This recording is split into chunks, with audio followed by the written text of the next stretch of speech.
allowed to come into politics. Religion মানে ধর্ম, ধর্মকে প্রবেশ করতে দিব না আমাদের রাজনীতিতে। তোমার রাজনৈতিক নেতার আকীদা এটা, প্রায় রাজনৈতিক নেতাদের আকীদা এটা যে না, রাজনীতিতে আমরা ধর্মকে ঢুকাতে দিব না, শিক্ষানীতিতে আমরা ধর্মকে ঢুকাতে দিব না, অর্থনীতিতে রাজনীতি ঢুকাতে দিব না। তারা বক্তব্য দিয়েছে it is merely a matter between man and God. ধর্ম মানে আল্লাহর বান্দার মধ্যে একটা নম করার বিষয়, ওটা মসজিদ মাদ্রাসা তসবিহ টিপবে এ পর্যন্ত শেষ। কিন্তু রাজনীতিতে যদি আমরা ধর্ম ঢুকাইয়া ফেলি তাহলে তো আমরা আর জনগণের টাকা চুরি করতে পারবো না, বড় বড় মদ খেতে পারবো না। অর্থনীতিতে যদি ইসলাম ঢুকায় তাহলে তার সুদ খেতে পারবো না। এটা তোমার রাজনৈতিক নেতার চিন্তা। কেননা তোমার এমপি নির্বাচিত হতে টাকা লাগে, এমপির নমিনেশন নিতে লাগে 50 কোটি। কত? মানে সিস্টেমই উল্টা। আপনার একটা ইউনিয়নের চেয়ারম্যান হতে লাগে 1 কোটি টাকা, মানে ওই চেয়ারম্যান 1 কোটি টাকা খরচই করে 50 কোটি চুরি করার ধান্দাতে।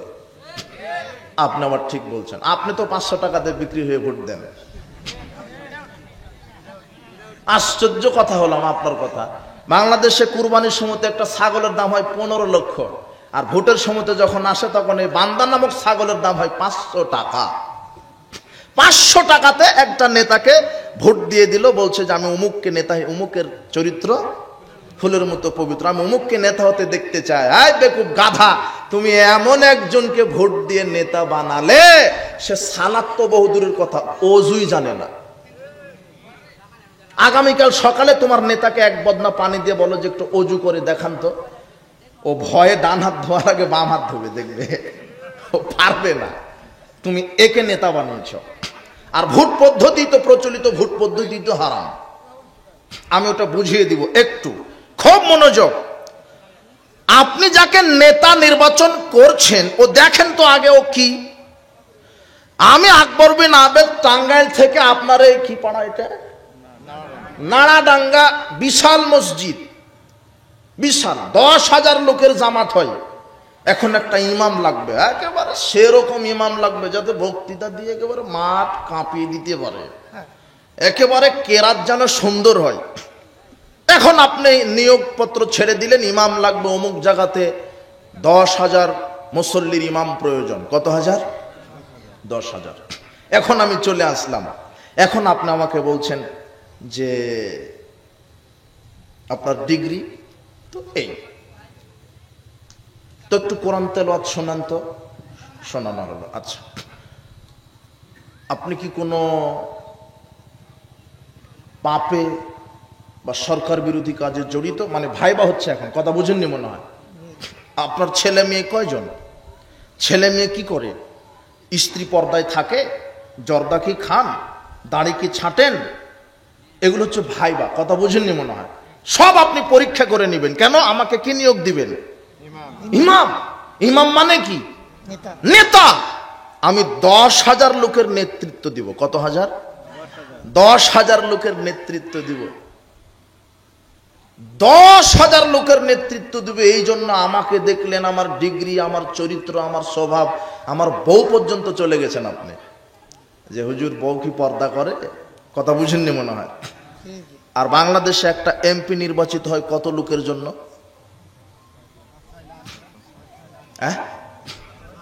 কত লাখ? আরে 4 লাখ 5 লাখ। মনে করেন 4 লাখ লোকের একটা এমপি নেতা নির্বাচন করছেন। আপনি মাত্র 10,000 লোকের নেতা নিয়োগ দিবেন। তার চরিত্র দেখেন, তার ডিগ্রি দেখেন, ও গাঁজা খায় কিনা, ইয়াবা খায় কিনা, লুচ্চা কিনা, বদমাস কিনা, বউ পর্দায় থাকে কিনা।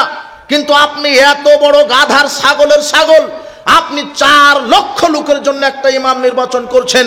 এই ইমামের দাড়ি আছে কিনা, বউ পর্দায় থাকে কিনা, 5 ওয়াক্ত সালাত আদায় করে কিনা, কোরআন জানে কিনা, হাদিস জানে কিনা, লুচ্চামি করে কিনা, বদমাশি করে কিনা আপনি তদন্ত করেন না, তাহলে এই জাতি কিভাবে ইসলামী রাষ্ট্রে পরিণত হতে পারে? কিভাবে হবে? আপনি এমপি করেছেন লুচ্চাকে, তাই লুচ্চামি কায়েম থাকবে। আপনি এমপি করেছেন গাঁজাখুরকে, গাঁজাই কায়েম থাকবে। আপনি এমপি করেছেন বেনামাজিকে, ওই বেনামাজি কায়েম থাকবে। বিশ্বাস করেন,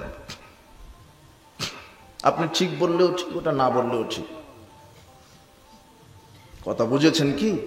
আপনি কাকে নির্বাচিত করছেন? আর ভোট পদ্ধতি, আমি প্রচলিত যে ভোট পদ্ধতি, এটা আমি হারাম নাজায়েজ বললাম কেন? এটা ইসলামী নয়। ইসলাম নেতা নির্বাচন হবে সিলেকশন, আর গণতান্ত্রিক নেতা নির্বাচন হয় ইলেকশন।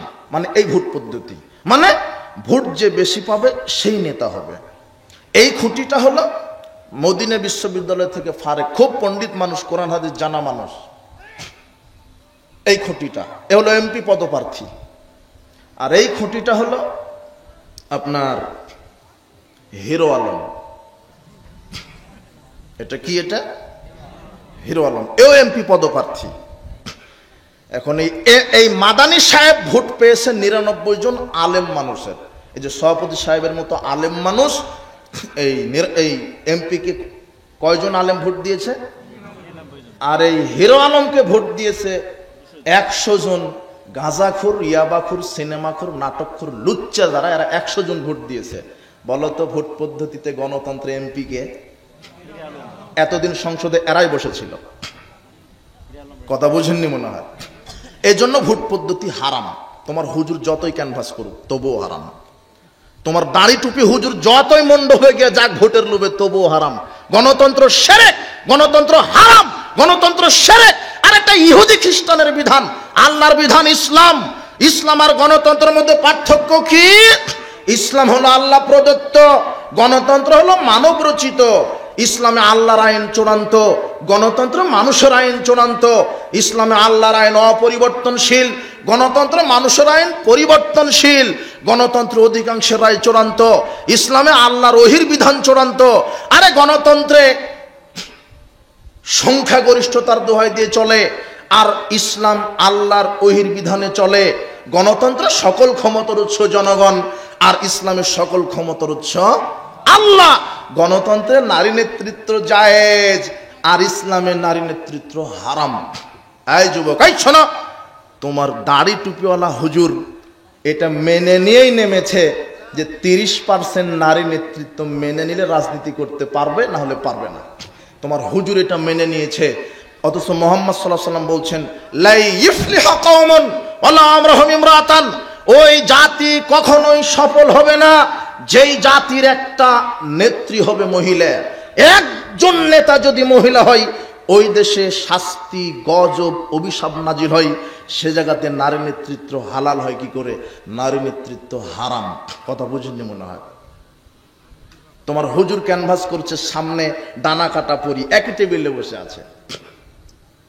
ডাক্তারখানাতে নারী, অফিস আদালতে নারী, বিমানওয়ালা নারী, সব মেনে নিয়ে তোমাকে রাজনীতি করতে হচ্ছে। অফিস আদালতে, কোর্ট কাচারিতে, শিক্ষাঙ্গনে দুর্নীতি, চিটারবাটপাড়ি, সুদ, ঘুষ, জেনা বা বিচার, জিনা। জাহেলিয়াতের সাথে সমঝোতা করে ইসলাম প্রতিষ্ঠা হবে না কিয়ামত পর্যন্ত। ইসলামের একটা নিজস্ব ক্ষমতা। ইসলাম এসেছে আল্লাহর পক্ষ থেকে। ইসলাম অন্য কোনো মানুষের মতবাদের মুখাপেক্ষী নয়। ইসলাম আল্লাহ প্রদত্ত। ইসলাম প্রতিষ্ঠা করতে গিয়ে আমাকে ইহুদি খ্রিস্টানের কোনো মতবাদ ধার নিতে হবে না। ইসলাম কারো মুখাপেক্ষী নয়, বরং সারা পৃথিবীর মানুষ ইসলামের মুখাপেক্ষী। ইসলামকে মেনে নিয়ে আমাকে অর্থনীতি, ইসলামকে মেনে নিয়ে রাজনীতি। যদি তোমার নেতা বলে যে না, আমরা শুধু সালাত, সিয়াম, হজ, যাকাত ইসলামের নীতিতে মানব, আর অর্থনীতি, সমাজনীতি, শিক্ষানীতি, রাজনীতি আমাদের নীতিতে মানব, তখন আল্লাহ বক্তব্য দিচ্ছেন সূরা নিসার 151 আয়াতে, ইয়াকুলুনা নুমিনু বিবাদি ওয়া নাকফুরু বিবাদ। যারা বলে আমরা ইসলামকে শুধু মসজিদ মাদ্রাসায় মানব, আর অর্থনীতি, সমাজনীতিতে মানব না, রাজনীতিতে আমরা ইসলাম মানব না, উলাইকা হুমুল কাফিরুনা হাক্কা, এরা হলো অরিজিনাল কাফের। বুঝেননি মনে হয় আমার কথা। এই কোরআন মাজিদের আয়াত 1500 বছর ধরে আছে, কেউ অনুবাদ করে না। তোমার হুজুরি করবে না, করলেই ধরা খেয়ে যাবে, বিপদ। হুজুর মুখে বলে এক, কর্ম করে আর এক। ওটা প্রথমের হাদিসটা স্মরণ নাই? হুজুরের জিহ্বা কাটা হবে কাঁচি দিয়ে। তোমার হুজুর রাতারাতি ইসলাম ওইভাবে কায়েম হবে না। নূহ আলাইহিস সালাম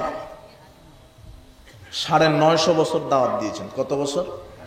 তাহলে ইসলাম প্রতিষ্ঠার মাধ্যমই হচ্ছে দাওয়াত। যখন আকীদা আমল সংস্কার হয়ে যাবে, যখন মানুষ ডোর টু ডোর আলেম ওলামা এইভাবে দাওয়াত দিবে দিন রাত 24 ঘন্টা খেয়ে না খেয়ে। আরে সাহাবীগণ দাওয়াত দিয়েছেন গাছের শাল বাকলা খেয়ে, সাহাবীরা দাওয়াত দিয়েছেন খেজুর খাওয়ার পরে আটি চাবিয়ে খেয়ে দাওয়াত দিয়েছেন। আর তোমার হুজুর মারিয়াম খেজুর খাওয়ার পরে চিন্তা করে যে আজোয়া খেজুর হলে ভালো হতো। এই হুজুর দিয়ে ধর্ম প্রতিষ্ঠা হবে না। সাহাবীগণের মতো ত্যাগী হতে হবে, সাহাবীগণের মতো ত্যাগী হতে হবে। বলছিলাম উপস্থিত বৈঠকের মুসলিম দিনী ভাই বোন, যে আমাকে সার্বিক জীবনে ইসলাম মেনে নিতে হবে, সার্বিক জীবনে ইসলাম, না হলে বাঁচার কোনো পথ নেই। তবে এই বিষয়ে কথা বলার পূর্বে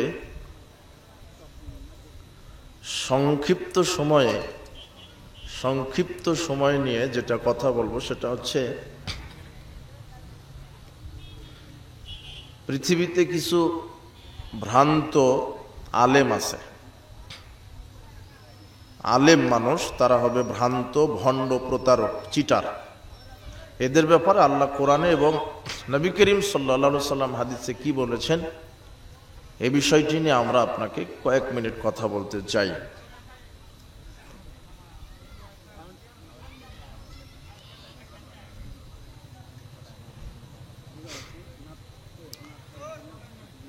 কোরআনে কারিমে আল্লাহ সুবহানাহু ওয়া তাআলা বলছেন, ইয়া আইয়ুহাল্লাযীনা আমানু লিমা তাকুলুনা মা লা তাফআলুন। হে বিশ্বাসীগণ, তোমরা এমন কথা কেন বলো যা নিজেরাই করো না? এমন কথা কেন বলো, এমন বক্তৃতা কেন দাও যে নিজেরাই সেটা কর্মে বাস্তবায়ন করো না?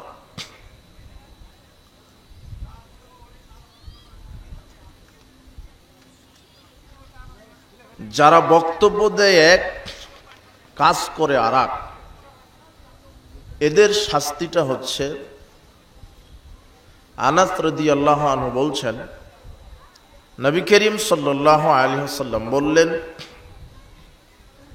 রাআইতু রাজুলান উসরিয়া তুকরাজু শিফাহুম বিমাকারিজা মিনান নার। আমি মেরাজের রাত্রে যখন আমাকে নিয়ে যাওয়া হলো, আমি অনেক কিছু দৃশ্য দেখলাম। তার মধ্যে একটি দৃশ্য আমাকে দেখানো হলো যে কিছু মানুষের আগুনের কেচি দিয়ে জিহ্বা কেটে দেওয়া হচ্ছে। আমি জিজ্ঞাসা করলাম, মান হাওলায়ে জিবরিল, হে জিবরিল, এই যে ব্যক্তি, এই ব্যক্তিটা কে যার আগুনের কেচি দ্বারা জিহ্বা কেটে দেওয়া হচ্ছে, এই ব্যক্তি কে? তখন জিবরাইল বলছেন, হাওলায়ে খুতবাউ মিন উম্মাতিক, এরা হচ্ছে আপনার উম্মতের যারা বক্তা, আলেম, যারা বক্তব্য দিয়ে বেড়াতো, যারা আলেম, যারা দাঈ, তাদের মধ্যেই এক শ্রেণীর আলেম বক্তা যাদের জিহ্বা আগুনের কেচি দ্বারা কেটে দেওয়া হচ্ছে। আল্লাযীনা ইয়া'মুরুনা আন-নাসা বিল বিররি ওয়া ইয়ানসাউনা আনফুসাহুম, যারা মুখে ভালো কথা বলতো কিন্তু নিজেই করতো না।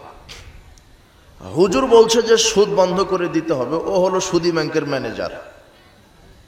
হুজুর বলছে যে মাদক বন্ধ করে দিতে হবে, ও হলো হারামখোর, টাটকা জর্দাখোর একটা। বুঝেছেন? হুজুর বক্তব্যে বলছে মাদক আমরা বন্ধ করে দিতে চাই,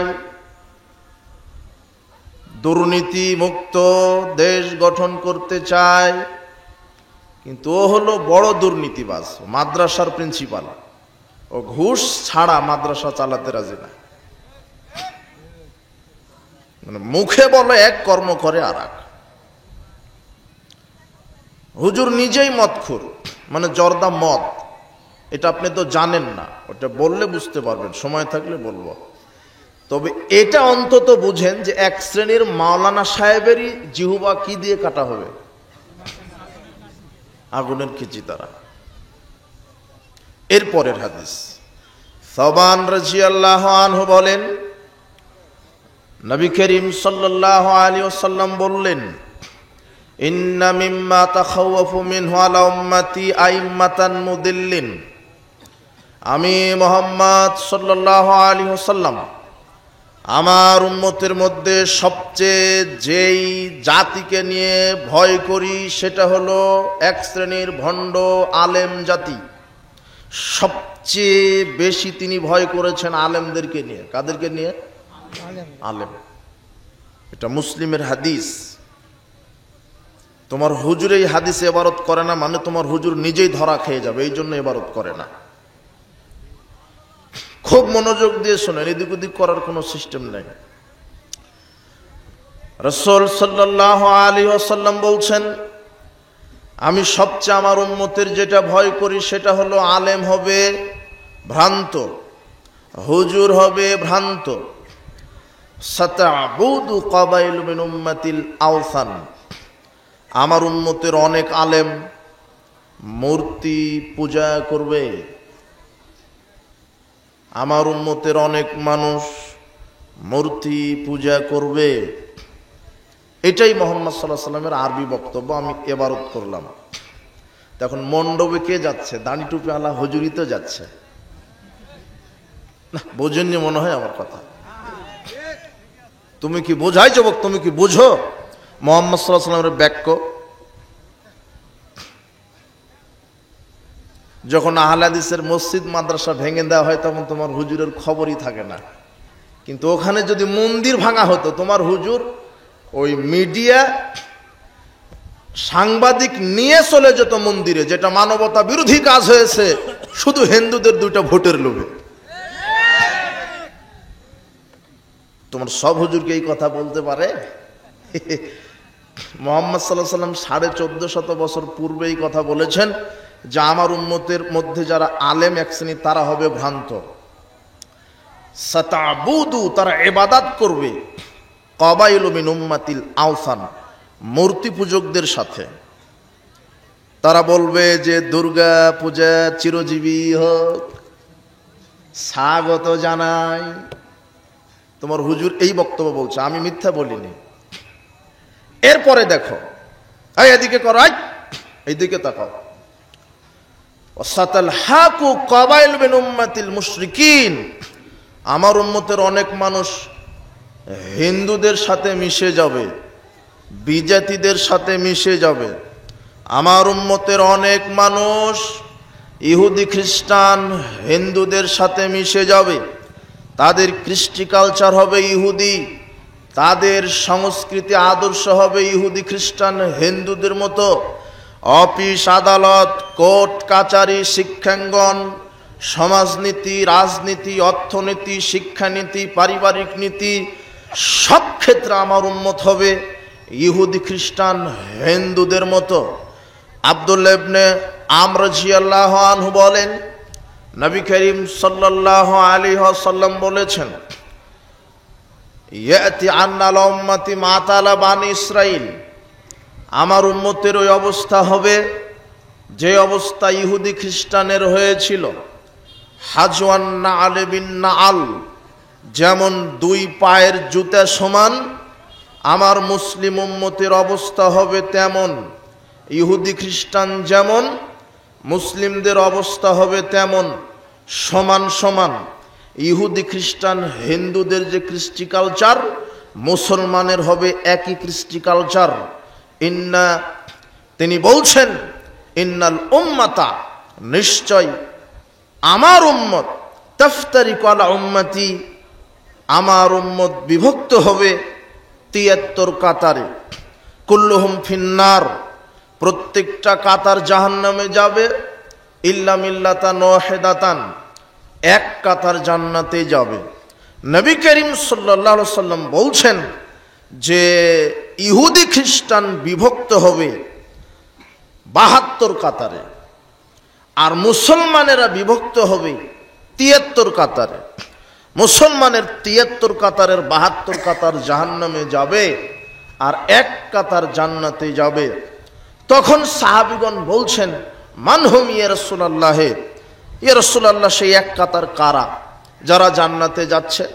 তখন তিনি বলছেন যে আমি এবং আমার সাহাবীগণ যার উপরে আছি তার উপরে যারা থাকবে তারা বিচার মাঠে সরাসরি জান্নাতে চলে যাবে। তাহলে মুহাম্মদ সাল্লাল্লাহু আলাইহি সাল্লাম এবং সাহাবীগণ ছিলেন কোরআন আর হাদিসের উপরে। কিসের উপরে? আল্লাহর বিধানের উপরে। খুব মনোযোগ দেন। যদিও আমার বুদ্ধি বিবেকের কারণে সঠিকভাবে বোঝাতে অক্ষম হতে পারি, তবে একটু চেষ্টা করে বোঝার চেষ্টা করেন। কি যে আমার মুসলিম উম্মতেরা ইহুদি খ্রিস্টান হিন্দুদের সাথে মিশে যাবে, তাদের কৃষ্টি কালচার যেমন হবে এদের কৃষ্টি কালচার তেমন হবে, তারা মিশে যাবে বিজাতিদের সাথে। আজকে আপনি দেখেন যে অফিস আদালত কোর্ট কাচারি শিক্ষাঙ্গন রাজনীতি অর্থনীতি সমাজনীতি সব জায়গাতে ইহুদি খ্রিস্টান হিন্দুদের নীতি। ওরা শুধু আইন প্রণয়ন করেছে আর মাতকর্মী হলো মুসলমানেরাই। অফিসে হিন্দুদের নীতি, আদালতে খ্রিস্টানদের নীতি, তোমার সংবিধান ইহুদি খ্রিস্টানের নীতি, তোমার বাংলাদেশের যত ব্যাংক পরিচালিত হয় সব ইহুদিদের সুদী অর্থনীতি, তোমার বাংলাদেশের যত শিক্ষা ব্যবস্থা চালু আছে সব ওই বিজাতি নাস্তিক্যবাদীর শিক্ষা ব্যবস্থা নীতি। সব ক্ষেত্রে তোমার অর্থনীতি সুদী, তোমার রাজনীতি মানব রচিত বিধান। নাকি বাংলাদেশের রাজনীতি ইসলামী রাজনীতি? মানব রচিত। আর মানব রচিত মতবাদী হচ্ছে কি? সেটা হলো ক্যাপিটালিজম, ন্যাশনালিজম, ডেমোক্রেসি, মানে গণতন্ত্র। আপনার নেতা নির্বাচিত হচ্ছে গণতান্ত্রিক পদ্ধতিতে, অথচ গণতন্ত্রের আবিষ্কারক হচ্ছে জনকই বলা হয় আব্রাহাম লিঙ্কন, খ্রিস্টান মানুষ। অথচ আমার অর্থনীতি সমাজনীতি রাজনীতি সব চলবে আল্লাহর বিধানে। কার বিধানে? আল্লাহর বিধানে। তিনি বলছেন যে আমার উম্মত ইহুদি খ্রিস্টান হিন্দুদের সাথে মিশে যাবে। সব ক্ষেত্রে আপনি দেখেন মুসলমান তাদের নীতি মানে, মুসলমানের কোনো নীতি নাই। শিক্ষা ব্যবস্থাতে নাই, রাজনৈতিক ব্যবস্থাতে নাই, অর্থনীতি ব্যবস্থাতে নাই, সামাজিক ব্যবস্থাতে নাই। যদি থাকে তাহলে দেখান। সব ক্ষেত্রে কাদের বিধান আছে? ইহুদি খ্রিস্টানের। আর যারা মানছে তারা কেউ কোনো হিন্দু নয়, সব মুসলমান। যারা এদেশে ব্যাংক পরিচালনা করে, হুজুর হোক আর হাজি হোক গাজী হোক, সেও মুসলমান, অথচ সুদী অর্থনীতি। যারা রাজনীতি করছে তারা গণতান্ত্রিক পদ্ধতিতে রাজনীতিতে নেমেছে, অথচ রাজনীতি হলো খ্রিস্টানদের তৈরি করা এই গণতন্ত্র পদ্ধতি। গণতন্ত্র আর ইসলাম, আমি ইসলাম মানে কতটুকুন কি বুঝেছি? ধর্ম মানে শুধু সালাত সিয়াম হজ যাকাত বুঝেছি? জি না। ধর্ম মানে সালাত সিয়াম হজ যাকাত শুধু নয়। ইসলাম মানে সালাত সিয়াম হজ যাকাত শুধু নয়। ইসলাম মানে আল্লাহর দিন, মানে একজন মানুষ তার জন্ম থেকে মৃত্যু পর্যন্ত যা কিছু করবে সেখানে আল্লাহর বিধান অনুযায়ী করবে, এর নাম হলো ইসলাম, এর নাম হলো দিন। কিন্তু আমি শুধু বুঝেছি যে ইসলাম দিন মানে সালাত সিয়াম তাসবিহ তাহলিল করা আর কোরআন মাজিদ তেলাওয়াত করা, হজ মৌসুমে হজ করা, রমাদানে সিয়াম পালন করা। জি না। আল্লাহ বলছেন ইয়া আইয়ুহাল্লাযিনা আমানু উদখুলু ফিস সিলমি কাফা, হে বিশ্বাসীগণ তুমি ইসলামের মধ্যে, তোমরা ইসলামের মধ্যে প্রবেশ করে পরিপূর্ণভাবে। পরিপূর্ণভাবে ইসলামের মধ্যে আল্লাহ প্রবেশ করতে বলছেন, এটা হলো দিন। ইন্নাদ দীনা ইনদাল্লাহিল ইসলাম, আল্লাহর নিকটে সবচেয়ে মনোনীত নির্বাচিত দিন জীবন বিধান হলো ইসলাম। ওয়া মা ইয়াবতাগি গায়রাল ইসলামি দীনান ফালাইয়ুকবালা মিনহু ওয়া হুয়া ফিল আখিরাতি মিনাল খাসিরিন। যারা ইসলামকে বাদ দিয়ে অন্য কোনো মতবাদে রাজনীতি অর্থনীতি সমাজনীতি সব কিছু চালাবে, ইসলামকে বাদ দিয়ে তারা বিচার মাঠে জাহান্নামীদের অন্তর্ভুক্ত হবে। এই কথা আল্লাহর বক্তব্য। ইসলামকে বাদ দিয়ে যদি অর্থনীতি সমাজনীতি রাজনীতি সংবিধান আইন বিধান মানুষের তৈরি করা মতবাদে আপনি চালান, তাহলে আল্লাহ বলছেন তার থাকার জায়গা পরকালে জাহান্নাম। তার থাকার জায়গা কি? তাহলে তোমার হুজুর তোমার নেতার বিচার মাঠে কি হবে? তোমার নেতা তোমার হুজুর মনে করেছে যে হজ মৌসুমে শুধু হজ করব মক্কাতে আর মসজিদে সালাত আদায় করব, শত শত মসজিদ নির্মাণ করব, এমনিতেই জান্নাত। জান্নাত কি পড়ে আছে নাকি? সব ক্ষেত্রে আল্লাহর বিধান, আল্লাহ একটা সিস্টেম দিয়ে দিয়েছেন। আপনি কি করবেন সেখানে আল্লাহর বিধান আছে। এমন একটা কাজ নাই যেটা আপনি করবেন অথচ আল্লাহ বিধান দেননি, এরকম কাজ আপনি দেখাতে পারবেন না। আপনি কি করতে চাচ্ছেন, আপনি করেন কি 24 ঘন্টায়? আপনি কি করেন? আপনি কি কৃষক? তো আপনি তো জমি চাষ করবেন, তখন আল্লাহ বলছেন যে কোনো কিছু ভালো কিছু করার পূর্বেই বিসমিল্লাহ বলো। কথা বুঝেননি মনে হয়? ওখানে আল্লাহর বিধান। আপনি জুতা পায়ে দিবেন, আল্লাহ বলছেন এই বিসমিল্লাহ বলে ডান পাটা ঢুকিয়ে দাও, এরপরে বাম পা পরিধান করো। খোলার সময়তে বাম পা আগে খোলো, ডান পা পরে খোলো। আপনি যে জুতা পায়ে দিবেন এখানেও কার বিধান? আল্লাহর। পোশাক গায়ে দিবেন, আল্লাহ বলছেন এই ডান হাতল আগে ঢুকে দাও, এরপরে দোয়া বলো আলহামদুলিল্লাহিল্লাযী কাসানি হাযা ওয়া রাযাকানি মিন গায়রি হাওলিন ওয়ালা কুওয়া। এটা পোশাক গায়ে দেওয়ার দোয়া। আপনি ঘুমাতে যাবেন, বলো আল্লাহুম্মা বিসমিকা আমুতু ওয়া আহইয়া। ঘুম থেকে উঠবেন, আলহামদুলিল্লাহিল্লাযী আহইয়ানা বা'দা মা আমাতানা ওয়া ইলাইহিন নুশুর। আপনি পেশাব পায়খানায় যাবেন, বিসমিল্লাহ আল্লাহুম্মা ইন্না আউযু বিকা মিনাল খুবসি ওয়াল খাবাইস। আপনি বের হবেন, বের হওয়ার পরে বলেন গুফরানাকা। আপনি স্ত্রীর কাছে যাবেন, তাও আল্লাহ বলছেন এই বলো বিসমিল্লাহ আল্লাহুম্মা জান্নিবনাশ শাইতানা ওয়া জান্নিবিশ শাইতানা মা রাযাকতানা। আপনি সালাত আদায় করবেন, তখন আল্লাহ বলছেন এই নিয়ত করো, আগে ওযু করে নাও সুন্দরভাবে, এরপরে সালাতের নিয়ত করো, এরপরে দুই হাত কান বরাবর, কাঁধ বরাবর, ঘাড় বরাবর উঠিয়ে তাকবীর তাহরিমা দিয়ে বুকের উপরে হাত বাঁধো, এরপরে সানা পড়ো, এরপরে সূরা ফাতিহা পাঠ করো, অন্য একটি সূরা পড়ো, এরপরে তাকবীর দিয়ে রুকুতে যাও, সেখানে সুবহান রাব্বিয়াল আযীম বলো অন্তত একবার, যত পারো তত বলো ইমাম রুকু থেকে ওঠার আগ পর্যন্ত। এরপরে সামি আল্লাহু লিমান হামিদা বলো, এরপরে বলো আল্লাহুম্মা রাব্বানা ওয়া লাকাল হামদ হামদান কাসীরান তাইয়্যিবান মুবারাকান ফিহি। এরপরে আবার তাকবীর দিয়ে সিজদায় যাও, সুবহান রাব্বিয়াল আলা অন্তত একবার বলা ওয়াজিব। এরপরে উঠো আল্লাহুম্মা গফিরলি ওয়ারহামনি ওয়াজবুরনি ওয়াহদিনি ওয়াআফিনি ওয়ারযুকনি, আবার সিজদা দাও, এরপরে উঠো বৈঠক করো, তাশাহুদ পড়ো, দরুদ পড়ো, এরপরে সালাম ফিরিয়ে দাও, আসসালামু আলাইকুম রাহমাতুল্লাহ, আসসালামু আলাইকুম রাহমাতুল্লাহ। সিয়াম রাখবে, শুভে সাদিকের আগে সাহারি খাও, সূর্য ডোবার সাথে সাথে ইফতার করো, ফায়সামূলক কাজ করো না, মাপ ওজনে কম দিও না, জেনা ব্যভিচার করো না, তাহলে সিয়াম হবে না। হজ করবে, আপনার মিকাত থেকে ইহরাম বাঁধো, এরপরে তামাত্তু করলে কি করো, মক্কাতে গিয়ে আগে কাবা ঘরটা তওয়াফ করে নাও, সাফা মারওয়া সাই করো, এরপরে 9 তারিখে আরাফার মাঠে যাও, এরপরে 10 তারিখে আসো মুজদালিফায় আসো, এরপরে মিনায় যাও, এরপরে কুরবানি করো, মাথা মুন্ডন করো, এরপরে পাথর নিক্ষেপ করো। যা কিছু করবেন সেখানে কে বিধান দিয়ে দিয়েছেন? আল্লাহ। কি করতে চাচ্ছেন আপনি, সেখানে আল্লাহর বিধান। কি করতে চাচ্ছেন? এখন আপনি শিক্ষানীতি প্রণয়ন করবেন, আল্লাহ বলছেন ইকরা বিসমি রাব্বিকাল্লাযী খালাক, আল্লাহর নামে পড়ো, মানে সিলেবাসই হবে কোরআন হাদিস। কথা বুঝেননি মনে হয়? আপনার সিলেবাস হবে কি? কোরআন হাদিস। আর এখন আপনি ক্লাস 1 থেকে মাস্টার্স পর্যন্ত কোরআন হাদিস নেই। দেখান কোথায় আছে কোরআন হাদিস? তোমার শিক্ষা ব্যবস্থা তৈরি করেছে kindergarten, play group, nursery group, যেখানে এক একটা নাস্তিক তৈরির ফ্যাক্টরি এক একটা। বলছে যে আমার ছেলেটা ক্লাস নার্সারিতে দিয়েছি, 3 বছর বয়স, ইংরেজিতে কথা বলতে পারে। হুজুর আমার ছেলেটা 4 বছর হয়নি, কম্পিউটারের সব ফাংশন জানে। হুজুর আমার ছেলেটা 6 বছর বয়স, মোবাইলের সব ফাংশন জানে। হুজুর আমার ছেলেটা এইবারেই বিসিএস ক্যাডার হলো। আমার ছেলেটা সচিব।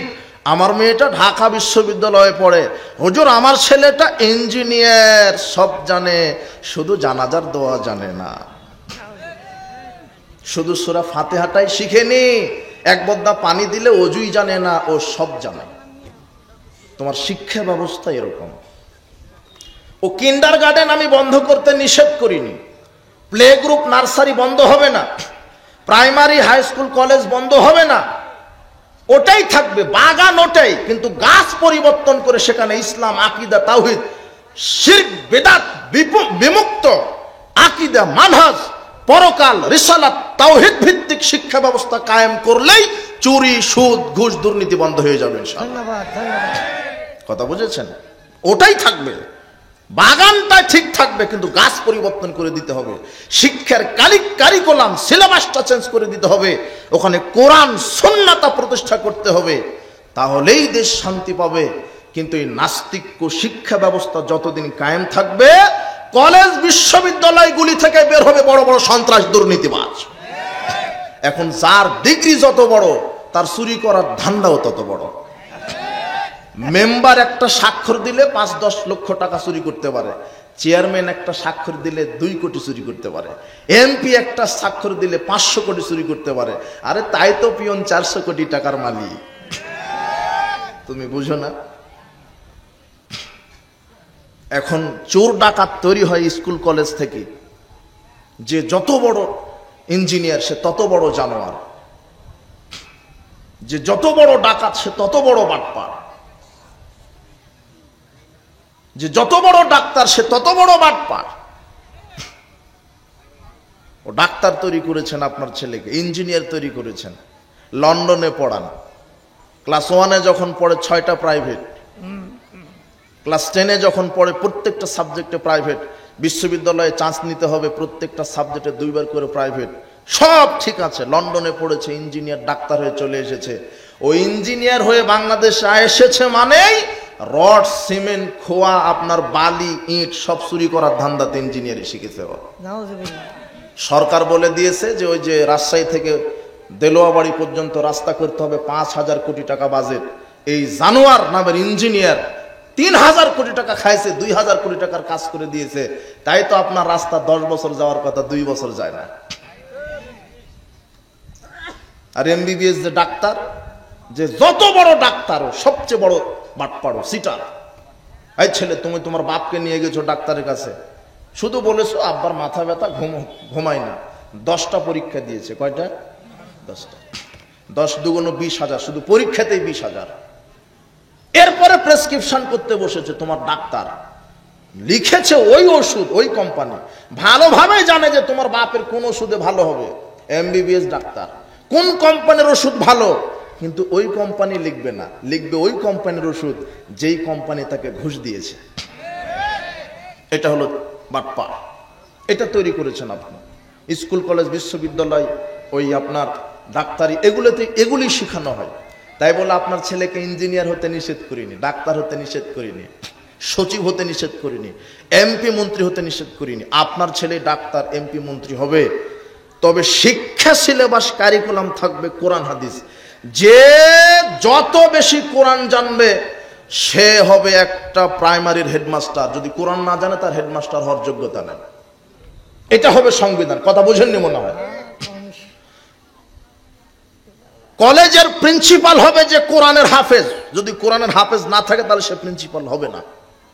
বিশ্ববিদ্যালয়ের ভিসি হবে মুফতি সাহেব, যদি মুফতি না হয় তাহলে সে বিশ্ববিদ্যালয়ের ভিসি হবে না। এটা হবে সংবিধান। তাহলে কি হবে? কলেজ বিশ্ববিদ্যালয়গুলি থেকে চোর ডাকাত তৈরি হবে না, চোর ডাকাত তৈরি হবে না। আপনার ছেলে মেয়েকে কি শিক্ষা দিচ্ছেন? কি শিক্ষা দিচ্ছেন তাকে? সব জানে আপনার ছেলে। এদেশের আইনজীবী আছে, সচিব আছে, বিসিএস ক্যাডার আছে, ও সব জানে। আকাশ তত্ত্ব, জমিন তত্ত্ব, ফিজিক্স, কেমিস্ট্রি, বায়োলজি, ম্যাথ সব জানে। শুধু জানে না কি? এই কোরআন। কেন? ওকে জানানো হয়নি। ওর দোষ না, ওর শিক্ষা কারিকুলামের দোষ ছিল। ও তাই ও শিখতে পারেনি। ওর পিতামাতার দোষ ছিল, সঠিকটা শিক্ষা দিতে পারেনি।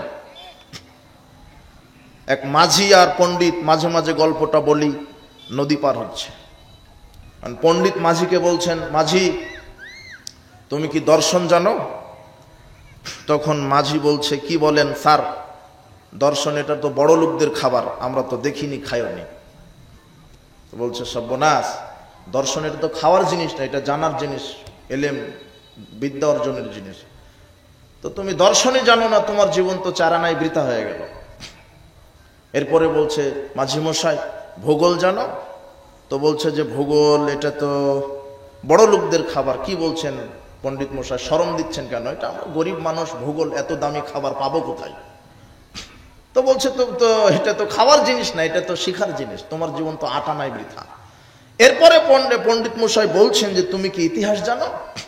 এইবারে মাঝি মশাই বলছে, হ্যাঁ পণ্ডিত মশাই, এবারে আপনি ঠিক বলেছেন। ইতিহাস এটা নতুন লাগছে, কিন্তু আমি ছোটবেলায় বাপের সাথে পাতিহাস খেয়েছি, ইতিহাস খাইনি। তখন পণ্ডিত মশাই বলছে, সর্বনাশ, তোমার জীবন তো 12 আনাই বৃথা। এইভাবে গল্প করতে করতে আকাশে মেঘমেঘ, থমথমে ভাব, ঝড় বৃষ্টি। তখন নৌকাটা এরকম করতে লেগেছে, মানে নৌকা ডুবে যাবে এখন। তখন মাঝি মশাই বলছে, পণ্ডিত মশাই, তো আপনি কি সাঁতার জানেন? তখন পণ্ডিত বলছে, না আমি তো সাঁতার জানি না। তখন মাঝি বলছেন, আমি না হয় ইতিহাস পাতিহাস না জানার কারণে 12 আনা জীবন বৃথা, 4 আনা তো আছে, কিন্তু এখন যদি নৌকা ডুবে যায় আপনার জীবন 16 আনাই বৃথা। তো আপনার ছেলে ইঞ্জিনিয়ার হয়ে কি করলো? তো সূরা ফাতিহাই জানে না, ওর জীবন তো 16 আনাই বৃথা। ধন্যবাদ। আপনার ছেলে ডাক্তারি পড়িয়ে কি করলেন? আপনার মেয়েকে মাস্টার্স পাস করে কি করলেন? আপনার মেয়েটা পোশাক গায়ে দিতে জানে না, জুতা পরতে জানে না। আপনার মেয়েটা যে ছেলেকে শিক্ষা দিবে সেটাই জানে না। মাস্টার ডিগ্রি পাস করার পরে আপনার মেয়ে আপনার সন্তানকে শিখিয়ে দিচ্ছে, আব্বু ওই যে মামা বিদায় নিচ্ছে, বলো টাটা বাই বাই। অথচ এটা ইহুদি খ্রিস্টান হিন্দুদের নীতি। আপনার স্ত্রী যদি কোরআন হাদিস জানা হতো, তখন আপনার স্ত্রী আপনার ছেলেকে বলতো, আব্বু ওই যে মামা চলে যাচ্ছে তোমার, বলো আস্তাউদিল্লাহ দীনাকা ওয়া আমানাতাকা ওয়া খাওয়াতিমা আমালিকা ওয়া যাওয়াদাকাল্লাহু তাকওয়া ওয়া গাফারা যামবাকা ওয়া ইয়াসসারা লাকাল খায়র হাইসুমা কুনতা। এই দোয়া বলো, কত না ভালো হতো। বুঝেননি মনে হয় কথা?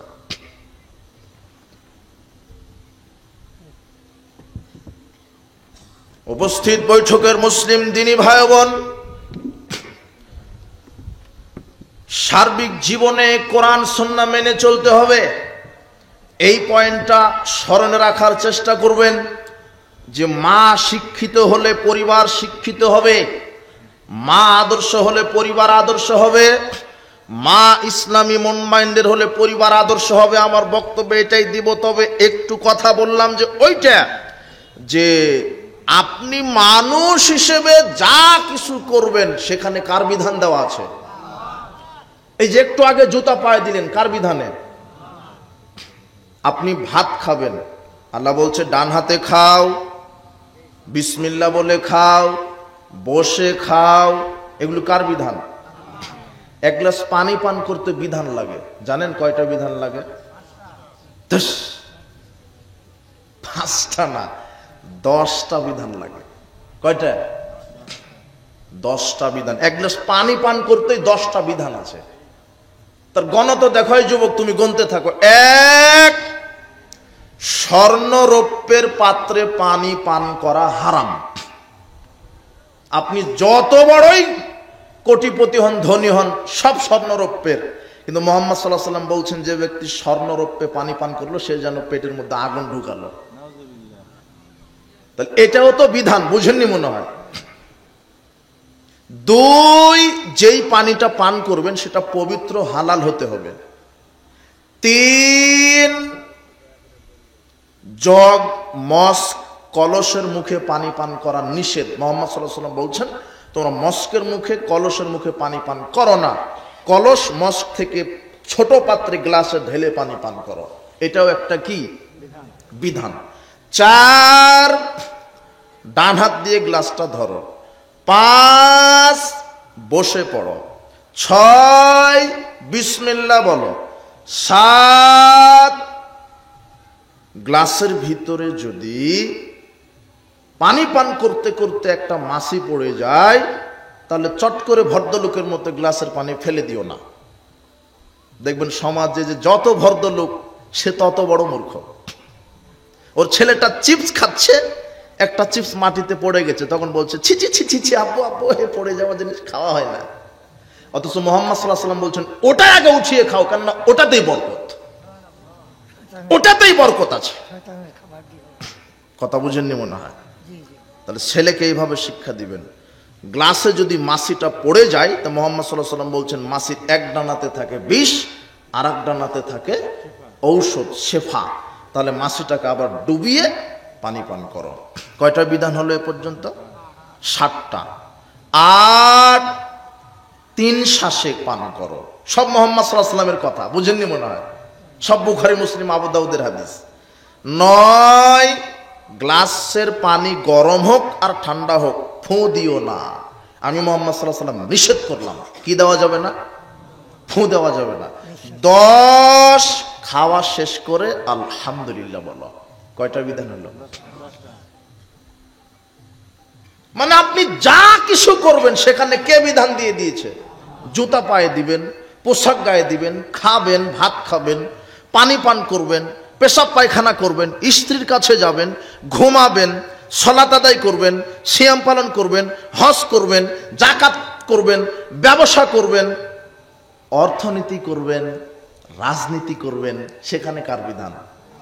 তা আপনি খেলেন বিসমিল্লাহ বলে আল্লাহর বিধানে, কিন্তু অর্থনীতি চালান কার বিধানে? আপনি হজ করলেন, ও বাপরে, আপনার নেতা 14 বার হজ করে, 22 বার উমরা করে, সব আল্লাহর বিধান, কিন্তু ওই নেতাই যখন ক্যানভাস করে তখন গণতান্ত্রিক পদ্ধতিতে করে, হলো মুনাফিক, হলো চিটার, ও বাটপার। ও ইসলাম বুঝেনি, ওকে বুঝতে দেওয়া হয়নি। ও যখন রাজনীতি করে তখন সে আল্লাহর বিধানে রাজনীতি করে না। ও যখন বিচার ফয়সালা করে তখন আল্লাহর বিধানে বিচার ফয়সালা করে না। কেন? ও শুধু ইসলাম বলতে বুঝেছে হজ যাকাত আর তাসবিহ তাহলিল করা। আর এটাই বাংলাদেশের সব রাজনৈতিক দলের নেতাদের আকীদা। রাজনৈতিক দলের নেতাদের আকীদা তো আকীদা, সাধারণ জনগণের আকীদা কি? রাজনৈতিক আকীদা সেকুলারিজম, ধর্মনিরপেক্ষতাবাদ। সেকুলারিজম মানে তারা বলেইছে, অক্সফোর্ড ডিকশনারিতে বলে দিয়েছে, secularism is the belief that religion should not be allowed. Secularism এমন একটা বিশ্বাসের নাম, এখানে অনুমতি দেওয়া হবে না রাজনীতির ভিতরে ইসলাম ঢুকতে। Religion should not be allowed to come into politics. Religion মানে ধর্ম, ধর্মকে প্রবেশ করতে দিব না আমাদের রাজনীতিতে। তোমার রাজনৈতিক নেতার আকীদা এটা, প্রায় রাজনৈতিক নেতাদের আকীদা এটা, যে না, রাজনীতিতে আমরা ধর্মকে ঢুকাতে দিব না, শিক্ষানীতিতে আমরা ধর্মকে ঢুকাতে দিব না, অর্থনীতিতে রাজনীতি ঢুকাতে দিব না। তারা বক্তব্য দিয়েছে, it is merely a matter between man and God. ধর্ম মানে আল্লাহর বান্দার মধ্যে একটা নম করার বিষয়, ওটা মসজিদ মাদ্রাসা তসবিহ টিপবে, এ পর্যন্ত শেষ। কিন্তু রাজনীতিতে যদি আমরা ধর্ম ঢুকাইয়া ফেলি তাহলে তো আমরা আর জনগণের টাকা চুরি করতে পারবো না, বড় বড় মদ খেতে পারবো না। অর্থনীতিতে যদি ইসলাম ঢুকায় তাহলে তার সুদ খেতে পারবো না। এটা তোমার রাজনৈতিক নেতার চিন্তা। কেননা তোমার এমপি নির্বাচিত হতে টাকা লাগে, এমপির নমিনেশন নিতে লাগে 50 কোটি। কত? মানে সিস্টেমই উল্টা। আপনার একটা ইউনিয়নের চেয়ারম্যান হতে লাগে 1 কোটি টাকা, মানে ওই চেয়ারম্যান 1 কোটি টাকা খরচই করে 50 কোটি চুরি করার ধান্দাতে। আপনি আবার ঠিক বলছেন, আপনি তো 500 টাকাতে বিক্রি হয়ে ভোট দেন। আশ্চর্য কথা হলাম আপনার কথা। বাংলাদেশে কুরবানির সময়তে একটা ছাগলের দাম হয় 15 লক্ষ, আর ভোটের সময়তে যখন আসে তখন এই বান্দা নামক ছাগলের দাম হয় 500 টাকা। 500 টাকাতে একটা নেতাকে ভোট দিয়ে দিল, বলছে যে আমি অমুককে নেতা, অমুকের চরিত্র ফুলের মতো পবিত্র, আমি অমুককে নেতা হতে দেখতে চাই। আয় বেকুব গাধা, তুমি এমন একজনকে ভোট দিয়ে নেতা বানালে সে সালাত তো বহুদূরের কথা, ওযুই জানে না।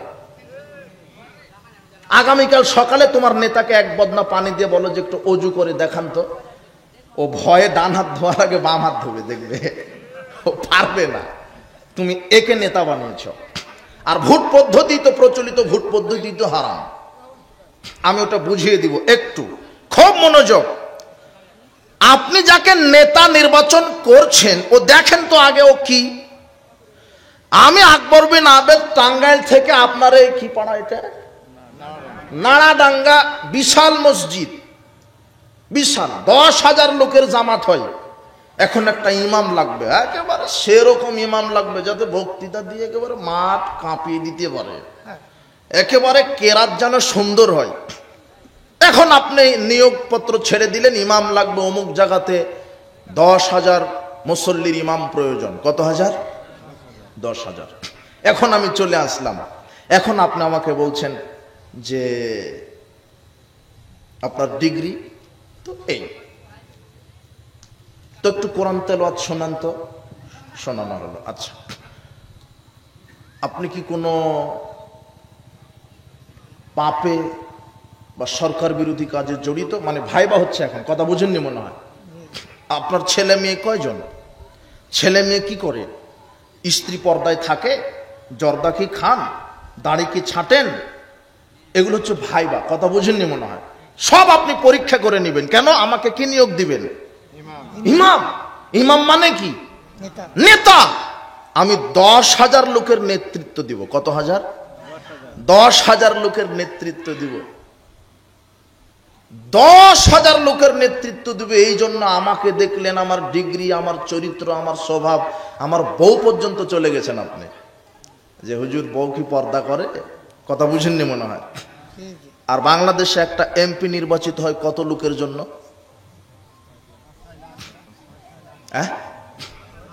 কত লাখ? আরে 4 লাখ 5 লাখ। মনে করেন 4 লাখ লোকের একটা এমপি নেতা নির্বাচন করছেন। আপনি মাত্র 10,000 লোকের নেতা নিয়োগ দিবেন। তার চরিত্র দেখেন, তার ডিগ্রি দেখেন, ও গাঁজা খায় কিনা, ইয়াবা খায় কিনা, লুচ্চা কিনা, বদমাস কিনা, বউ পর্দায় থাকে কিনা। কিন্তু আপনি এত বড় গাধার ছাগলের ছাগল, আপনি 4 লক্ষ লোকের জন্য একটা ইমাম নির্বাচন করছেন। এই ইমামের দাড়ি আছে কিনা, বউ পর্দায় থাকে কিনা, 5 ওয়াক্ত সালাত আদায় করে কিনা, কোরআন জানে কিনা, হাদিস জানে কিনা, লুচ্চামি করে কিনা, বদমাশি করে কিনা আপনি তদন্ত করেন না, তাহলে এই জাতি কিভাবে ইসলামী রাষ্ট্রে পরিণত হতে পারে? কিভাবে হবে? আপনি এমপি করেছেন লুচ্চাকে, তাই লুচ্চামি কায়েম থাকবে। আপনি এমপি করেছেন গাঁজাখুরকে, গাঁজাই কায়েম থাকবে। আপনি এমপি করেছেন বেনামাজিকে, ওই বেনামাজি কায়েম থাকবে। বিশ্বাস করেন। আপনি ঠিক বললেও ঠিক, ওটা না বললেও ঠিক। কথা বুঝেছেন কি? আপনি কাকে নির্বাচিত করছেন? আর ভোট পদ্ধতি, আমি প্রচলিত যে ভোট পদ্ধতি, এটা আমি হারাম নাজায়েজ বললাম কেন? এটা ইসলামী নয়। ইসলাম নেতা নির্বাচন হবে সিলেকশন, আর গণতান্ত্রিক নেতা নির্বাচন হয় ইলেকশন। মানে এই ভোট পদ্ধতি, মানে ভোট যে বেশি পাবে সেই নেতা হবে। এই খুঁটিটা হলো মদিনা বিশ্ববিদ্যালয় থেকে ফারেক, খুব পণ্ডিত মানুষ, কোরআন হাদিস জানা মানুষ। এই খুঁটিটা এ হলো এমপি পদপ্রার্থী। আর এই খুঁটিটা হলো আপনার হিরো আলম। এটা কি? এটা হিরো আলম, এও এমপি পদপ্রার্থী। এখন এই মাদানী সাহেব ভোট পেয়েছেন 99 জন আলেম মানুষের। এই যে সভাপতি সাহেবের মতো আলেম মানুষ এই এমপিকে কয়জন আলেম ভোট দিয়েছে? আর এই হিরো আলমকে ভোট দিয়েছে 100 জন গাঁজাখোর, ইয়াবাখোর, সিনেমাখোর, নাটকখোর, লুচ্চা যারা, এরা 100 জন ভোট দিয়েছে। বলতো ভোট পদ্ধতিতে গণতন্ত্রে এমপিকে এতদিন সংসদে এরাই বসেছিল। কথা বুঝেননি মনে হয়। এই জন্য ভোট পদ্ধতি হারাম। তোমার হুজুর যতই ক্যানভাস করুক তবুও হারাম। তোমার দাড়ি টুপি হুজুর যতই মন্ড হয়ে গিয়ে যাক ভোটের লোভে, তবুও হারাম। গণতন্ত্র শিরক, গণতন্ত্র হারাম, গণতন্ত্র শিরক। আর একটা ইহুদি খ্রিস্টানের বিধান, আল্লাহর বিধান ইসলাম। ইসলাম আর গণতন্ত্রের মধ্যে পার্থক্য কি? ইসলাম হলো আল্লাহ প্রদত্ত, গণতন্ত্র হলো মানব রচিত। ইসলামে আল্লাহর আইন চূড়ান্ত, গণতন্ত্র মানুষের আইন চূড়ান্ত। ইসলামে আল্লাহর আইন অপরিবর্তনশীল, গণতন্ত্র মানুষের আইন পরিবর্তনশীল। গণতন্ত্র অধিকাংশের রায় চূড়ান্ত, ইসলামে আল্লাহর ওহির বিধান চূড়ান্ত। আরে গণতন্ত্রে সংখ্যাগরিষ্ঠতার দোহাই দিয়ে চলে, আর ইসলাম আল্লাহর ওহির বিধানে চলে। গণতন্ত্রে সকল ক্ষমতার উৎস জনগণ, আর ইসলামের সকল ক্ষমতার উৎস আল্লাহ। গণতন্ত্রে নারী নেতৃত্ব জায়েজ, আর ইসলামের নারী নেতৃত্ব হারাম। এই যুবক, এই শোনো, তোমার দাড়ি টুপিওয়ালা হুজুর এটা মেনে নিয়েই নেমেছে যে 30% নারী নেতৃত্ব মেনে নিলে রাজনীতি করতে পারবে, না হলে পারবে না। তোমার হুজুর এটা মেনে নিয়েছে, অথচ মুহাম্মদ সাল্লাল্লাহু আলাইহি ওয়াসাল্লাম বলছেন লা ইফলিহু কওমুন ওয়ালা আমরুহুম ইমরাতান, ওই জাতি কখনোই সফল হবে না যেই জাতির একটা নেত্রী হবে মহিলা। একজন নেতা যদি মহিলা হয়, ওই দেশে শাস্তি, গজব, অভিশাপ নাজিল হয়। সে জায়গাতে নারী নেতৃত্ব হালাল হয় কি করে? নারী নেতৃত্ব হারাম। কথা বুঝেননি মনে হয়। তোমার হুজুর ক্যানভাস করছে, সামনে ডানা কাটা পরি একই টেবিলে বসে আছে। ডাক্তারখানাতে নারী, অফিস আদালতে নারী, বিমানওয়ালা নারী, সব মেনে নিয়ে তোমাকে রাজনীতি করতে হচ্ছে। অফিস আদালতে, কোর্ট কাচারিতে, শিক্ষাঙ্গনে দুর্নীতি, চিটারবাটপাড়ি, সুদ ঘুষ, জেনা বা বিচার, জিনা। জাহেলিয়াতের সাথে সমঝোতা করে ইসলাম প্রতিষ্ঠা হবে না কিয়ামত পর্যন্ত। ইসলামের একটা নিজস্ব ক্ষমতা, ইসলাম এসেছে আল্লাহর পক্ষ থেকে। ইসলাম অন্য কোনো মানুষের মতবাদের মুখাপেক্ষী নয়, ইসলাম আল্লাহ প্রদত্ত। ইসলাম প্রতিষ্ঠা করতে গিয়ে আমাকে ইহুদি খ্রিস্টানের কোনো মতবাদ ধার নিতে হবে না। ইসলাম কারো মুখাপেক্ষী নয়, বরং সারা পৃথিবীর মানুষ ইসলামের মুখাপেক্ষী। ইসলামকে মেনে নিয়ে আমাকে অর্থনীতি, ইসলামকে মেনে নিয়ে রাজনীতি। যদি তোমার নেতা বলে যে না, আমরা শুধু সালাত, সিয়াম, হজ, যাকাত ইসলামের নীতিতে মানব, আর অর্থনীতি, সমাজনীতি, শিক্ষানীতি, রাজনীতি আমাদের নীতিতে মানব, তখন আল্লাহ বক্তব্য দিচ্ছেন সূরা নিসার 151 আয়াতে, ইয়াকুলুনা নুমিনু বিবাদি ওয়া নাকফুরু বিবাদ। যারা বলে আমরা ইসলামকে শুধু মসজিদ মাদ্রাসায় মানব, আর অর্থনীতি সমাজনীতিতে মানব না, রাজনীতিতে আমরা ইসলাম মানব না, উলাইকা হুমুল কাফিরুনা হাক্কা, এরা হলো অরিজিনাল কাফের। বুঝেননি মনে হয় আমার কথা। এই কোরআন মাজিদের আয়াত 1500 বছর ধরে আছে, কেউ অনুবাদ করে না। তোমার হুজুরি করবে না, করলেই ধরা খেয়ে যাবে, বিপদ। হুজুর মুখে বলে এক, কর্ম করে আর। ওটা প্রথমের হাদিসটা স্মরণ নাই? হুজুরের জিহবা কাটা হবে কাঁচি দিয়ে। তোমার হুজুর রাতারাতি ইসলাম ওইভাবে কায়েম হবে না। নূহ আলাইহিস সালাম 950 বছর দাওয়াত দিয়েছেন। কত বছর? তাহলে ইসলাম প্রতিষ্ঠার মাধ্যমই হচ্ছে দাওয়াত। যখন আকীদা আমল সংস্কার হয়ে যাবে, যখন মানুষ ডোর টু ডোর আলেম ওলামা এইভাবে দাওয়াত দিবে, দিন রাত 24 ঘন্টা খেয়ে না খেয়ে। আরে সাহাবীগণ দাওয়াত দিয়েছেন গাছের ছাল বাকলা খেয়ে, সাহাবীরা দাওয়াত দিয়েছেন খেজুর খাওয়ার পরে আটি চাবিয়ে খেয়ে দাওয়াত দিয়েছেন। আর তোমার হুজুর মারিয়াম খেজুর খাওয়ার পরে চিন্তা করে যে আজোয়া খেজুর হলে ভালো হতো। এই হুজুর দিয়ে ধর্ম প্রতিষ্ঠা হবে না। সাহাবীগণের মতো ত্যাগী হতে হবে, সাহাবীগণের মতো ত্যাগী হতে হবে। বলছিলাম উপস্থিত বৈঠকের মুসলিম দিনী ভাই বোন, যে আমাকে সার্বিক জীবনে ইসলাম মেনে নিতে হবে। সার্বিক জীবনে ইসলাম না হলে বাঁচার কোনো পথ নেই, বাঁচার কোনো পথ নেই। যারা অর্ধেক মানে ইসলামী নীতিতে আর অর্ধেক মানে মানুষের তৈরি করা নীতিতে, এরা হলো অরিজিনাল কাফের। এরা কি কাফের? অরিজিনাল কাফের। সাবধান। এখন সংক্ষেপে আপনাদের সাথে প্রথমে যে বিষয়টা বলেছিলাম, যে ইসলামী বা আদর্শ পরিবার গঠনে করণীয় কি। ইসলামী পরিবার কি পরিবার? ইসলামী পরিবার। আচ্ছা আচ্ছা, ইসলামী পরিবার, ইসলামী পরিবার কি পরিবার? ইসলামী পরিবার। আর পরিবার গঠন হয় গরু ছাগল দিয়ে, নাকি কি দিয়ে? মানুষ দিয়ে। একটা নারী আর একটা পুরুষ বিবাহের মাধ্যমে কি গঠিত হয়? হ্যাঁ, পরিবার। তো যেহেতু নারী আর পুরুষের বিবাহের মাধ্যমে পরিবার গঠিত হচ্ছে, তাহলে পরিবার কি ইসলামী হতে হবে না নারী পুরুষকে ইসলামী হতে হবে? নারী পুরুষ যুবক যুবতী যদি ইসলামী হয়, তাহলে পরিবারটা কি হবে? ইসলামী।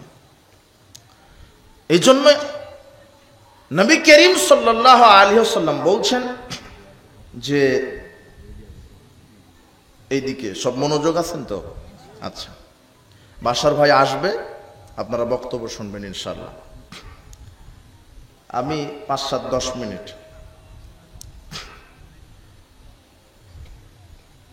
কি বললাম? হ্যাঁ, ইসলাম। রাসূল সাল্লাল্লাহু আলাইহি ওয়াসাল্লাম বলছেন, ইযা আতাকুম মান তারদাউনা খুলুকাহু ওয়া দীনাহু। রাসূল সাল্লাল্লাহু আলাইহি ওয়াসাল্লাম বলছেন, যখন কোন নারীর বাড়িতে পুরুষের পক্ষ থেকে বিবাহের প্রস্তাব আসে, তখন নারীর অভিভাবক পুরুষের দেখবে দিনদারিতা আর চরিত্র। কি চরিত্র? যদি পুরুষের বাড়িতে নারীর পক্ষ থেকে বিবাহের প্রস্তাব আসে, তাহলে পুরুষের ছেলের বাপ মেয়ের দেখবে দিনদারিতা আর চরিত্র। বুঝেননি মনে হয়? এটা মুহাম্মদ সাল্লাল্লাহু আলাইহি সাল্লামের কথা। কিন্তু এখন আপনার সমাজে কি দেখা হয়? মুহাম্মদ সাল্লাল্লাহু আলাইহি সাল্লাম বলছেন, যদি নারী পুরুষ উভয় উভয়কে প্রস্তাব দেয়, তাহলে উভয় দেখবে দিনদারিতা আর আখলাক। দিনদারিতা আর কি? আখলাক। আর এখন আপনি কি দেখেন? এখন দেখেন যে ডিগ্রি কত বড়, বেতন পায় কত, গাঁজা যত খায় খাক, কোনো সমস্যা নাই। ডিগ্রি কত, বেতন কত। এই ছেলেটা হেফজখানায় চাকরি করে, বেতন পায় 15,000। আর এ হলো ব্যাংকে চাকরি করে, বেতন পায় 80,000। মেয়ে হলো হাজী সাহেবের। কার মেয়ে? হাজী সাহেবের। খুব পরেজগার, তাহাজ্জুদ পড়ে। এখন হাজী সাহেব বলছে যে না, বেতন তো কম, এটার সাথে দিতে হবে। কথা বুঝেননি মনে হয়?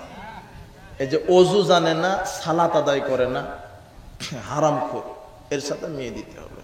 বেতন কত? এর বেশি। এটা হলো হাজী সাহেব। আপনি ঠিক বলছেন, আপনি তো ওরকম। আপনার ছেলে পড়াশোনা করে কোথায়? মাদ্রাসা হেফজখানার যারা বাচ্চাদেরকে পড়াশোনা করান, হাত উঠান তো। কারা কারা মাদ্রাসায় পড়ে? সুবহানাল্লাহ, হাত তো গণে শেষ করা যাবে না। প্রাইমারি হাই স্কুলে কাদের বাচ্চা পড়ে? হাত উঠান।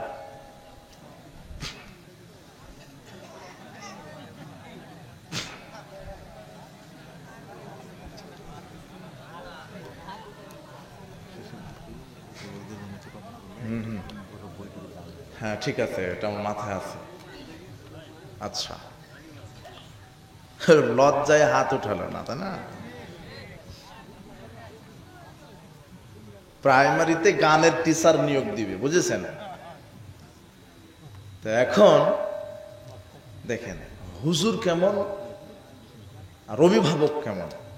অভিভাবক বলছে, মৌলানা সাহেব, আমার মেয়েটা এবারে প্রাইমারিতে পড়ে, নৃত্যকলা একাডেমিতে চান্স পেয়েছে, একটু দোয়া করবেন। তখন হুজুর বলছে আলহামদুলিল্লাহ।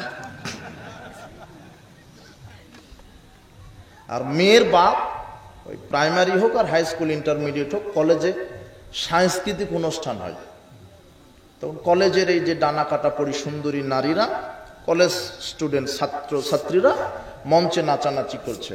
আর মঞ্চের চতুর্দিকে চেয়ার নিয়ে বসে আছে ভিআইপি পার্সন, প্রিন্সিপাল, সাধারণ শিক্ষক, সভাপতি, সেক্রেটারি, গানবাজ, নেতাও এসেছে, অমুক নেতা, তোমার দাড়ি টুপি, ও নেতাও ঢুকে গেছে ভোটের লোভে। কি করবে এখন?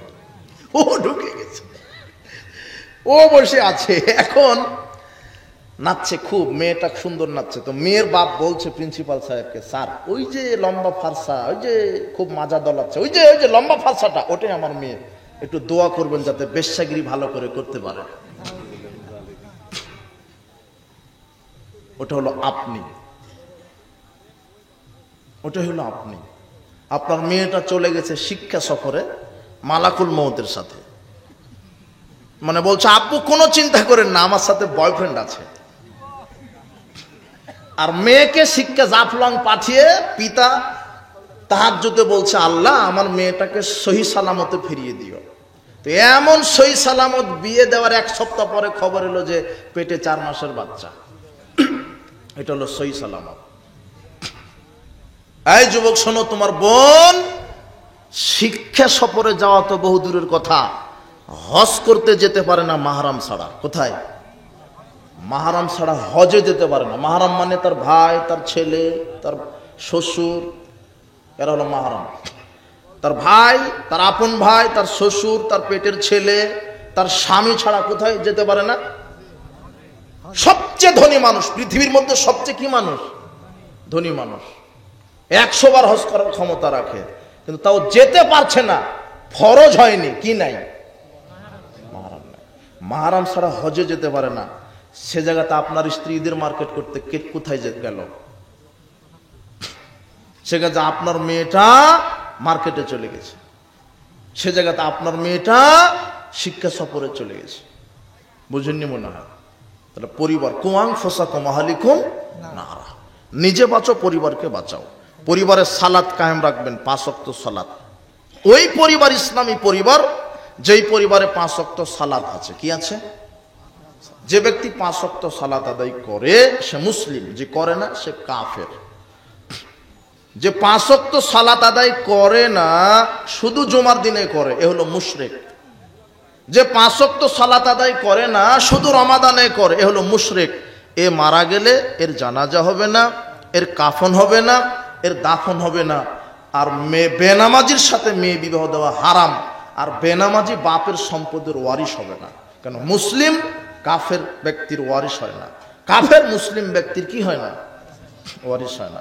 আমার এই বক্তব্য বুঝবেন সেই দিন যেদিন বাংলাদেশে 100 জনের মধ্যে 98 জন লোক সালাত আদায় করবে, সেদিন বুঝতে পারবেন। কিন্তু এখন বুঝতেই পারবেন না কি বললো হুজুর, কেননা এখন 100 জনের মধ্যে 2 জনই পড়ে আর 98 জনই পড়ে না। সাবধান, যেই পরিবারে 5 ওয়াক্ত সালাত নেই সেটা ইসলামী নয়।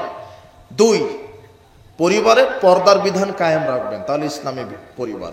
3, পরিবারে কোরআন তেলাওয়াত কায়েম রাখবেন ঘুমানোর পূর্বে, ফজরের সালাতের পরে। 4, পরিবারে হালাল রুজি কায়েম রাখবেন, কিন্তু পরিবারের সবাই হারামখোর। দাদা খায় জর্দা, বাপ খায় সিগারেট, বেটা খায় গাঁজা। কথা বুঝেননি মনে হয়?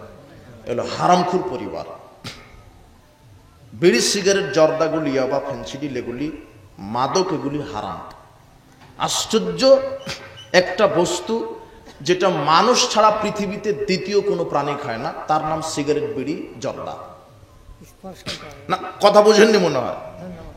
একমাত্র বস্তু যেটা মানুষ ছাড়া পৃথিবীর দ্বিতীয় কোনো প্রাণী খায় না, সেটা হলো বিড়ি, সিগারেট, জর্দা, গুল।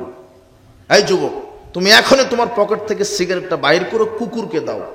কুকুর পেশাব করে দিতে রাজি আছে, তবু মুখে দিতে রাজি নয়। সেটা তুমি খাও, তোমার বাপ খায়, তোমার মাস্টার খায়, তোমার দাদা খায়। আর সমাজে যার ডিগ্রি যত বড়, তার সিগারেটের পাওয়ারও তত বড়। ভ্যান চালক সর্বোচ্চ আকিস কোম্পানির বিড়ি খায়, শেষ। ও টাকা ইনকাম কম, সিগারেট বিড়ির পাওয়ারও কম। আর যে হেডমাস্টার, হেড মৌলানা, যে প্রিন্সিপাল, ওর বেতন বেশি, ও বলছে যে আমি কি আর আকিস খেলে হবে, আমার খেতে হবে ব্যঞ্জন সুইচ, যেটা কুকুর সিগালে খায় না। পানের সাথে জর্দা খান কেন? ওটা হারাম। আবার তোমার হুজুরও খুব বিপদে, ও বলছে খাচ্ছার, বলছে মাকরু। মানে মাকরু বলছে মানে ও নিজে খায়, তাই হারাম বলবে না কেন? ও নিজে কি করে? খায়। তাহলে আজকে তওবা করেন। এই যুবক, আজকে তওবা করো যে আমি আর মরা পর্যন্ত বিড়ি, সিগারেট, জর্দাগুল মুখে দিব না। আর তোমাকে আর একটা সতর্ক করছি, বন্ধু নির্বাচন করবে, মুমিন ছাড়া বন্ধু নির্বাচন করবে না। লা তুসাইবিল্লা মুমিনান, এই মুমিন ছাড়া বন্ধু নির্বাচন করো না। মুহাম্মদ সাল্লাল্লাহু আলাইহি ওয়াসাল্লাম বলছেন মুমিন ছাড়া বন্ধু নির্বাচন করো না। দুনিয়াতে যদি তুমি গাঁজাখুর, বিড়িখুর, সিগারেটখুর এদের সাথে বন্ধুত্ব করো, তাহলে এরা তো জাহান্নামে যাবে, তোমাকেও নিয়ে যাবে। আর যদি মুমিন ব্যক্তিদের সাথে চলাফেরা করো, আলেম ওলামা, পরহেজগার, সালাত, সিয়াম, হজ, যাকাত আদায় করে এমন বন্ধুদের সাথে চলাফেরা করো, যদিও তোমার কোনো পাপের কারণে জাহান্নাম ঘোষণা হয়েছে, ফেরেশতারা তোমাকে নিয়ে যাচ্ছে জাহান্নামের দিকে, তখন তোমার এই দুনিয়াতে যে মুমিন বন্ধুর সাথে একসাথে সালাত আদায় করতে, একসাথে তাফসির শুনেছো, একসাথে জালসায় গিয়েছো, একসাথে বক্তব্যের মাঠে কাজ করেছো, একসাথে রমাদানে সিয়াম রেখেছো, এই মুমিন বন্ধু আল্লাহর কাছে বলবে, আল্লাহ, ওই যে আমার বন্ধুটা, একসাথে আমরা ইসলামী প্রোগ্রাম করেছি, কোন কারণে জাহান্নামে যাচ্ছে, তুমি ঘোষণা দিয়েছো, কিন্তু আমি তার মুমিন বন্ধু, আমার সুপারিশ কবুল করো। তখন আল্লাহ করে তোমাকে জান্নাতে দিয়ে দিবে। বন্ধু নির্বাচনে সতর্ক থাকো। আমি অনেক কথা বলার চেষ্টা করেছিলাম, সময় অনুকূলে তোমাকে বলতে পারলাম না। যুবক, বন্ধু নির্বাচনে সতর্ক হও। আর একটা ছেলের মেয়ে বন্ধু থাকবে না, ছেলের বন্ধু ছেলেই, আর মেয়ের বান্ধবী মেয়ে। কথা মনে থাকবে না তোমার? জেনা থেকে বিরত থাকো, মদ পান করা থেকে বিরত থাকো। আর যুব সমাজ যারা আজকের এই মাহফিল প্রোগ্রামের আয়োজন করেছে, অনেক যুবক আছে, এরা প্রোগ্রামের আয়োজন করে ঠিক, কিন্তু নিজেরাই সালাত আদায় করে না।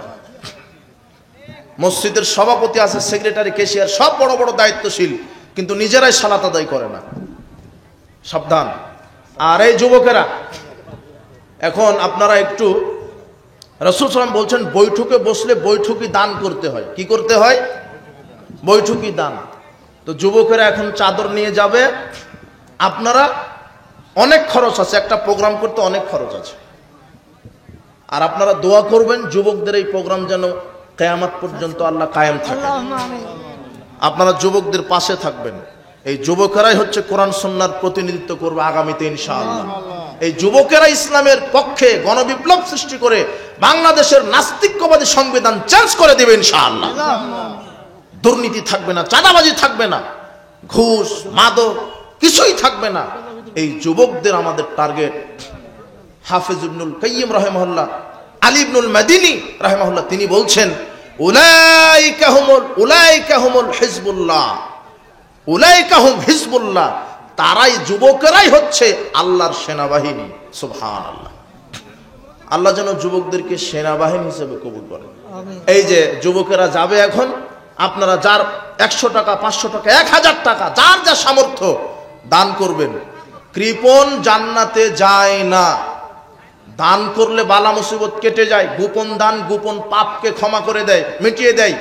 রাসূল সাল্লাল্লাহু আলাইহি ওয়াসাল্লাম বলছেন সাদাকাতুস সিররি তুতফিউ গাদাবার রব, যে ব্যক্তি গোপনে দান করলো আল্লাহর রাগ মিটে গেল। সুবহানাল্লাহ। এই জন্য দান করেন বেশি বেশি।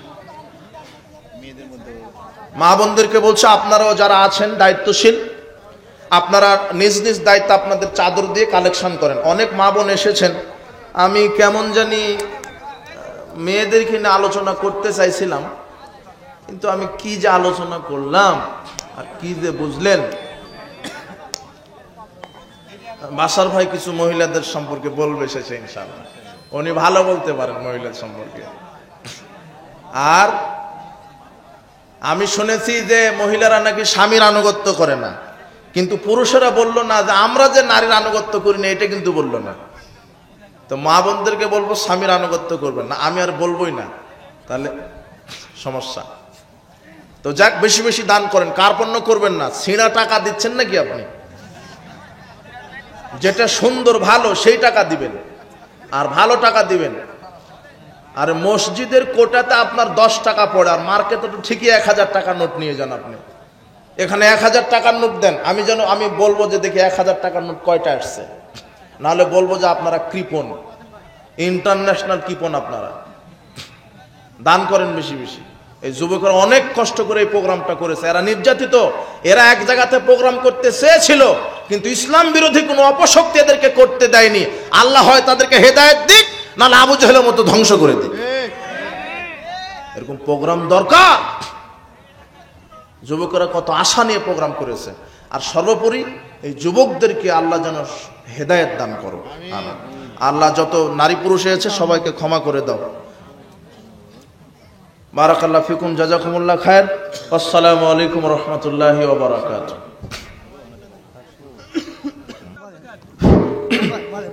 এই যুবকের একটা ভুল করছে, এই যে বলছে হাদিসে ছবি নিষিদ্ধ আমরা জানি, কিন্তু এখানে মঞ্চে ছবি কেন? ছবি মানে এই যে পোস্টারে ছবি দিয়েছে, আমার ছবি দিয়েছে আর বাসার ভাইয়ের ছবি দিয়েছে। হ্যাঁ, এটা কি ছবি পূজা হয়ে যাচ্ছে? তো এই পোস্টারে ছবি কেন থাকবে বিনা প্রয়োজনে? দেখছেন, এই যে ফেরেশতাই তো নাই এখানে।